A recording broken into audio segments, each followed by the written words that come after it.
Hey all, welcome back to my YouTube channel, The IELTS Team. This is Harshit Mantri, and today I'm going to help you with true false not given in reading. Again, as you know, previously I had covered one session on the same, in which I had guided you about the exact pattern, the correct approach to solve this kind of question. So let us take few more examples of how to deal with this true false not given kind of question. आपकी exactly thinking क्या होनी चाहिए इस type के question को solve करते वक्त उसको समझते हैं. So I have written a few question. समझो कि ये अगर आपको इंफॉर्मेशन पैराग्राफ में दी गई है. पैराग्राफ की इंफॉर्मेशन है इंडिया और Australia will win the world cup. मतलब कि या तो इंडिया वर्ल्ड कप जीतेगी या ऑस्ट्रेलिया वर्ल्ड कप जीतेगी. अब ये 6 क्वेश्चन मैंने बनाए हुए हैं और लेट्स ट्राई टू अंडरस्टैंड. पहला है India is going to win the world cup. Is going to मतलब India will win the world cup. इसको मैंने मॉडल ऑक्सिलरी वर्ब को यूज किया है, is going to. Let me keep it simple, India will win the world cup.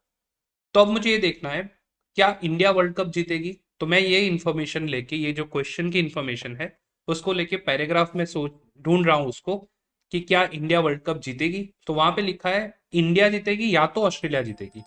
मतलब I can not say 100% कि India ही जीतेगी. India भी जीत सकती है, ऑस्ट्रेलिया भी जीत सकती है. दैट मीन्स इंफॉर्मेशन तो दी है कि कौन जीतेगा, इंडिया जीतेगा या तो Australia. But we can not say 100%, that information is not getting match 100%. तो we have to go for considering it as opposite. मुझे लिखना पड़ेगा फॉल्स. क्या इंडिया वर्ल्ड कप जीतेगी? नहीं, इंडिया भी जीत सकती है, ऑस्ट्रेलिया भी जीत सकती है. मतलब कौन जीतेगा वो दिया हुआ है, बट इंडिया जीतेगी ये नहीं बताया. 100% वही जीतेगी. That information is not clear. So will go for answer as false. Opposite मिल रहा है. Second question, Australia is going to win the world cup. Again same thing. सिर्फ ऑस्ट्रेलिया जीतेगी? We can not say that.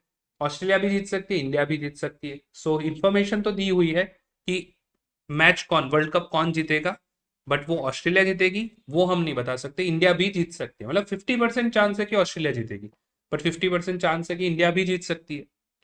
Third is New Zealand will win the world cup.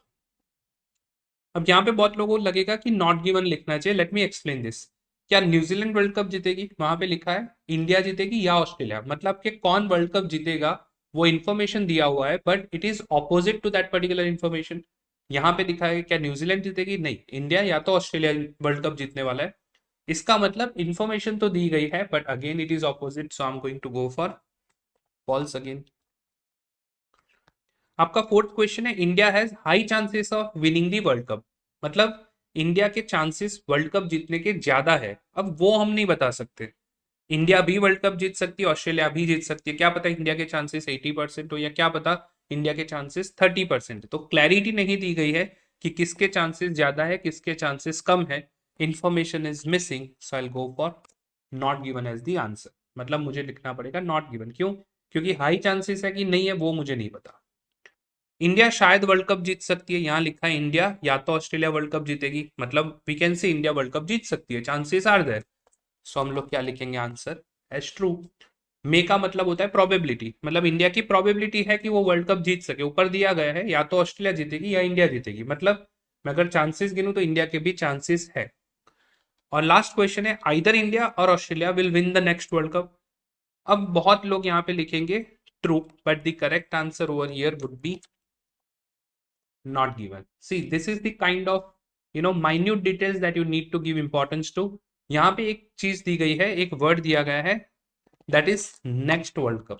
आपको बोला गया है India या तो ऑस्ट्रेलिया नेक्स्ट वर्ल्ड कप जीतेंगे. यहाँ पे दिया गया है इंडिया या तो ऑस्ट्रेलिया वर्ल्ड कप जीतेंगे. नेक्स्ट जीतेंगे कि उसके बाद वाला कि 10 साल बाद वाला, देर इज नो क्लैरिटी कि कौन सा वर्ल्ड कप वो लोग जीतने वाले हैं. क्लैरिटी जब भी नहीं होती, what we can write not given. So last question में सब कुछ सेम है, खाली एक वर्ड दिया गया है नेक्स्ट और उससे पूरा आंसर चेंज हो जाता है. आपका आंसर आएगा not given.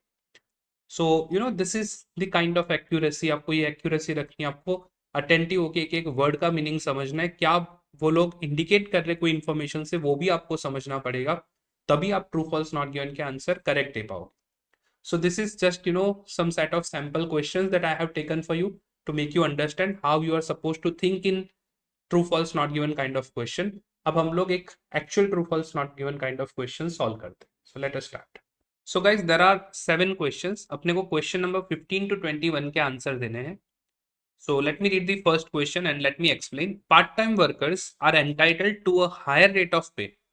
If they work more than their usual number of hours per week, part time workers को हायर रेट ऑफ पे मिलेगा, उनको रेट ऑफ पे ज़्यादा मिलेगा if they work more than their usual number of hours per week, अगर वो usual number से ज़्यादा घंटे काम करते हैं तो उनको ज़्यादा पैसे मिलेंगे। अगर पार्ट टाइम वर्कर्स को ज़्यादा घंटे काम करने पे ज़्यादा रेट ऑफ पे मिलता है तो our answer is going to be true.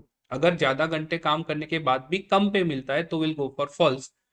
ज़्यादा घंटे काम करने के बाद पैसे ज़्यादा मिलते हैं कम, अगर ये इन्फॉर्मेशन नहीं दी गई है तो will go for not given. So let's read condition of employment, conditions of employment, weekly hours of work, 40 hours per week at the ordinary hourly rate of pay for most full-time employees, plus reasonable additional hours, penalty rates apply. Part-time employees work a regular number of hours and days each week, but fewer hours than full-time workers. Casual employees are employed on an hourly or daily basis. तो हमको कैसे पता चलेगा कि इसका answer आ गया कि नहीं आ गया? So what we need to do is we need to read the next question as well. हमको ट्रू फॉल्स नॉट गिवन में हमेशा 2 क्वेश्चंस पढ़ने पड़ेंगे। इसमें आपको एक और चीज मैं बताता हूँ, ट्रू फॉल्स नॉट गिवन के जो भी आंसर आएंगे वो जनरली सीक्वेंशियली आएंगे, मतलब सीक्वेंस में ही आएंगे। मतलब कि आपको 15th का आंसर मिलेगा, उसके बाद ही आपको 16th का आंसर मिलेगा, उसके बाद ही 17th का आंसर मिलेगा। It is going to be in a sequence. अब मान लो आपको 15th का आंसर मिल रहा है लाइन नंबर 5 से और 17th का आंसर मिल रहा है आपको लाइन नंबर 6 से, तो उसका मतलब ये हुआ मुझे 16th कहीं और ढूंढने नहीं जाना है, मुझे 15 के बाद सीधा 17 का आंसर मिल रहा है। So I will go for writing as not given. तो मैं 16 का आंसर क्या लिखूंगा? Not given. Try to understand this. 5th line में से अगर मुझे 15th का आंसर मिला और 6th लाइन में से 17th का मिला तो 16 मुझे अब ऊपर या नीचे कहीं और जगह पे नहीं मिल सकता, बिकॉज सारे आंसर सीक्वेंस में ही आने चाहिए। तो अगर ऐसा होता तो मैं क्या करूंगा? 15th का आंसर पढ़ा, अब लाइन नंबर 6 पढ़ ली। मान लो कि 17th का आंसर मुझे लाइन नंबर 7 से मिल रहा है। अगर मुझे 16 का आंसर 6 लाइन से मिल रहा है तो ही मुझे आंसर मिल पाएगा, अदरवाइज मुझे लिखना पड़ेगा नॉट गिवन। ये आप समझ लेना, सीक्वेंशियल आंसर का बहुत इंपॉर्टेंस है। एग्जाम के अंदर कई बार आपका बहुत टाइम बच जाएगा, आपको एक आंसर मिला उसके बाद सीधा थर्ड आंसर मिला तो आपको सेकंड आंसर के लिए नॉट गिवन लिखना है, उसको ढूंढने की जरूरत नहीं है। तो अब मैं यहाँ पे क्या करूंगा, जो अपना 15th नंबर का क्वेश्चन है उसके साथ साथ 16 को भी पढ़ता हूँ। Casual workers may be hired by the hour और बाय द डे। जो कैजुअल वर्कर्स है उनको या तो आवर के बेसिस पे या तो डे के बेसिस पे हायर किया जाएगा। अब आप यहाँ पे पढ़ो, कैजुअल एम्प्लॉयज वर्कर्स जो है उनके लिए वर्ड दिया गया है एम्प्लॉयज, उनको एम्प्लॉयमेंट दिया गया है, मतलब उनको हायर किया गया है या तो आवरली बेसिस पर या तो डेली बेसिस पर। यहाँ पे भी आपको यही इन्फॉर्मेशन दी है, या तो वो लोग आवरली बेसिस पे काम करेंगे या तो बाई दी डे। मतलब कि मैं 16th का आंसर लिख रहा हूँ ट्रू। अब मुझे क्या करना है, 15th की जो इन्फॉर्मेशन है वो उसके ऊपर ही ढूंढनी है। This is the thing that I was talking about. I need to search that information, क्योंकि ये सारे आंसर सीक्वेंस में ही आने वाले हैं। क्या पार्ट टाइम वर्कर्स को ज्यादा रेट ऑफ पे मिलेगा अगर वो ज्यादा घंटे काम करते हैं? तो मैं यहाँ पे पढ़ूंगा, part time workers work a regular number of hours and days each week but fewer hours than full time workers. तो वो फुल टाइम वर्कर्स से कम घंटे काम करेंगे, उनको रेट ऑफ पे कितना मिलेगा वो कहीं पे दिया ही नहीं गया है, मतलब हमको वो इंफॉर्मेशन नहीं है, नहीं मिल रही है, it is missing. So we are going to write the answer as not given, because उनको कितना रेट ऑफ पे मिलेगा that information is missing and will have to go for not given. So I hope you are understanding कि हमको 16th का answer मिला तो हमारा scope of search कम हो गया, हमको उसके ऊपर ही ढूंढना है, क्योंकि सारे आंसर सीक्वेंस में और ऊपर मैंने सर्च किया तो मुझे कहीं पे भी ये इन्फॉर्मेशन नहीं मिली, तो I had gone for writing as not given. Third question, that means 17th question, a full timer who takes a year off. अगर कोई बंदा फुल टाइम वर्क कर रहा है और वो 1 साल की छुट्टी ले रहा है, रीजन क्या है? To have a baby, can return to the same employer, right. So अगर कोई बेबी प्लान कर रहा है और 1 साल की छुट्टी ले रहा है तो उसको 1 साल की छुट्टी मिल जाएगी।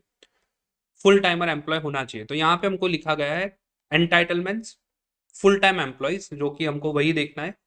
Parental leave, up to 12 months unpaid leave for maternity, paternity and adoption related leave.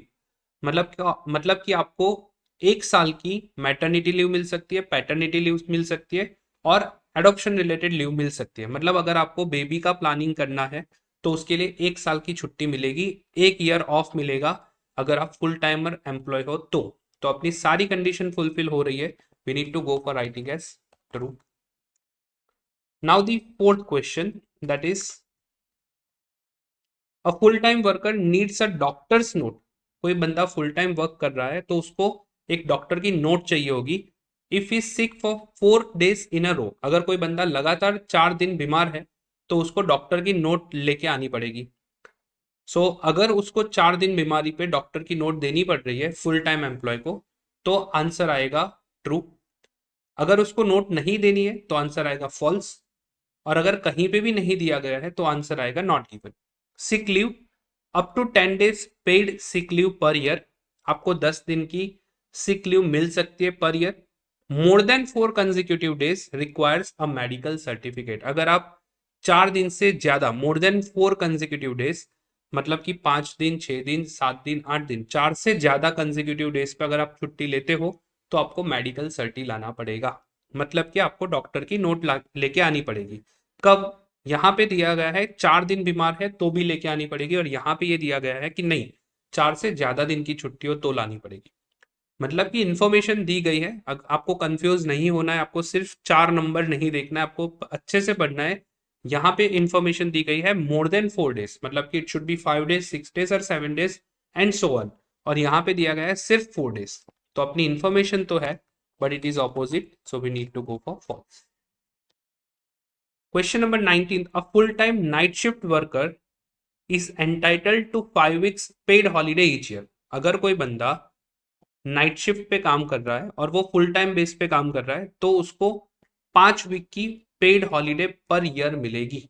Let's see,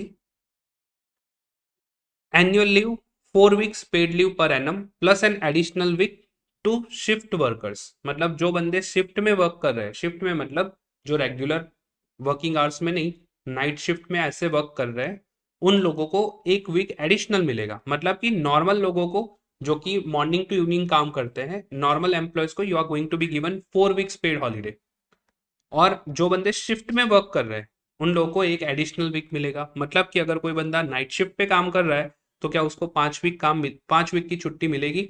yes, he is going to be given 1 week extra, 4 week plus 1 week extra. So यहाँ पे अपना आंसर क्या आएगा? True. Question number 20, any worker over 55, कोई भी बंदा जो कि 55 की एज के ऊपर का है, are entitled to 3 weeks notice of termination. मतलब उसको 3 वीक की नोटिस ऑफ टर्मिनेशन दी जाएगी। कोई बंदा अगर 55 के ऊपर का है उनको 3 वीक की नोटिस ऑफ टर्मिनेशन मिल सकती है। Let's see, notice of termination में पढ़ते हैं। 2 weeks notice of termination, 3 weeks if the employee is more than 55 year old and has at least 2 years of continuous service। अब देखो यहाँ पे भी ये वाला क्वेश्चन बहुत सही है। इसमें क्या दिया गया है, कोई भी बंदा जो कि 55 के ऊपर का है, XYZ कोई भी बंदा जो कि 55 के ऊपर का है, उसको 3 वीक की नोटिस ऑफ टर्मिनेशन दी जाएगी। यहाँ पे हमको क्या बताया गया है कि 3 वीक की, 3 weeks if the employee is more than 55 years old। सही है, 55 के ऊपर का है, उसको 3 वीक की नोटिस ऑफ टर्मिनेशन मिलेगी, बट उसको यहाँ पे 2 साल कंटिन्यूस सर्विस भी उसकी होनी चाहिए कंपनी के पास। मतलब कि हर किसी को नहीं, जो भी 55 के ऊपर का है, हर किसी को ऐसा नहीं है कि वो लोग नोटिस ऑफ टर्मिनेशन दे देंगे। 55 साल की ऊपर की उम्र होनी चाहिए और उसके अलावा 2 साल की कंटिन्यूस सर्विस भी होनी चाहिए। दोनों कंडीशन फुलफिल होती है तभी आपको 3 वीक की नोटिस ऑफ टर्मिनेशन मिलेगी। तो यहां मैं ये नहीं कह सकता कि हर किसी को नहीं, there is a certain condition which is given to us. So यहाँ पे अपना आंसर आना चाहिए false. And the last question, casual workers can be dismissed without notice. अगर कोई बंदा कैजुअल बेसिस पे काम करता है तो उसको कभी भी बिना किसी नोटिस के हम लोग उनको डिसमिस कर सकते हैं। The entitlements you receive will depend on whether you are employed on a full time, part time और casual basis. If you work part-time, you should receive all the entitlements of a full-time employee, but on a pro rata or proportional basis. If you are a casual worker, you do not have rights to any of the above entitlements, nor penalty payments. Casual workers have no guarantee of hours to be worked and they do not have to be given advance notice of termination. कोई भी बंदा अगर casual worker है, कोई guarantee नहीं है उसको कितने घंटे काम मिलेगा, कितने घंटे नहीं मिलेगा, और कोई भी तरह की एडवांस नोटिस ऑफ टर्मिनेशन के दिए बिना they can dismiss that person, right. उनको they do not have to be given, उनको कोई जरूरी नहीं है कि उनको नोटिस ऑफ टर्मिनेशन दिया जाए, उनको वो लोग कभी भी अलग कर सकते, कभी भी डिसमिस कर सकते. तो क्या casual workers can be dismiss without notice? Correct. The answer is going to be true. So guys, this is how you have to solve true, false, not given kind of question. By understanding every single question, I hope you are clear with this particular concept of reading. And in future, I'll be creating many such videos. If you are new to this channel, do like, share, subscribe this channel and stay updated. And you'll always be notified with such wonderful videos, wonderful content to solve your IELTS related queries. Thank you so much.